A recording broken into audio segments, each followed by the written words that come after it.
L'originalité de ce projet réside principalement dans le fait que ces bioindicateurs vont être recherchés depuis le sol jusqu'aux feuilles, en passant par les compartiments racinaires, le tronc et les rameaux de la plante. Afin que dans ce projet, les bioindicateurs que nous recherchons puissent traduire un ensemble de dépérissements, nous avons choisi de travailler sur 3 dépérissements distincts. 2 d'entre eux vont être des dépérissements d'ordre pathologique, soit liés à des activités fongiques, typiquement les maladies du bois, soit plutôt d'origine virale, comme le cournouet. Et puis le dernier dépérissement que nous avons choisi est un dépérissement qui est important pour le viticulteur avec lequel nous collaborons, qui est le dépérissement lié à l'utilisation du porte-greffe 161-49C. Un organisme ne vit jamais seul, que ce soit un animal ou un végétal. Et en fait, chacun des tissus de la plante, on va avoir des communautés de micro-organismes complètement différentes, que ce soit des bactéries ou des champignons.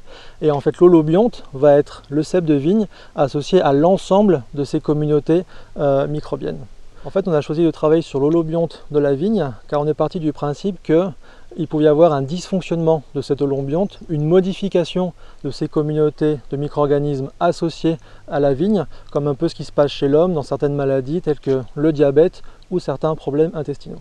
Alors pour caractériser l'activité de l'ensemble de ces micro-organismes, nous allons avoir une approche transdisciplinaire en utilisant différentes techniques, différentes méthodes.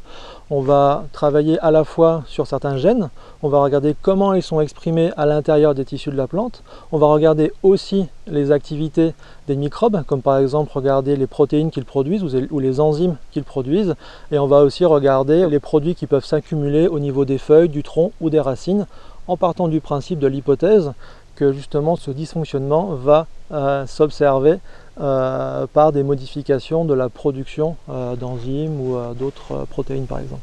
80-90% des plantes cultivées sont mycorhizées, c'est-à-dire qu'elles forment une association symbiotique mutualiste entre les racines et certains champignons du sol. La mycorhization pour la vigne a différents avantages, différents côtés positifs. Elle aide la vigne à lui fournir des nutriments pour sa croissance, pour sa biomasse, aussi pour la qualité des baies. Elle permet aussi de protéger la vigne contre des attaques de pathogènes et aussi elle permet de stimuler l'immunité de la vigne.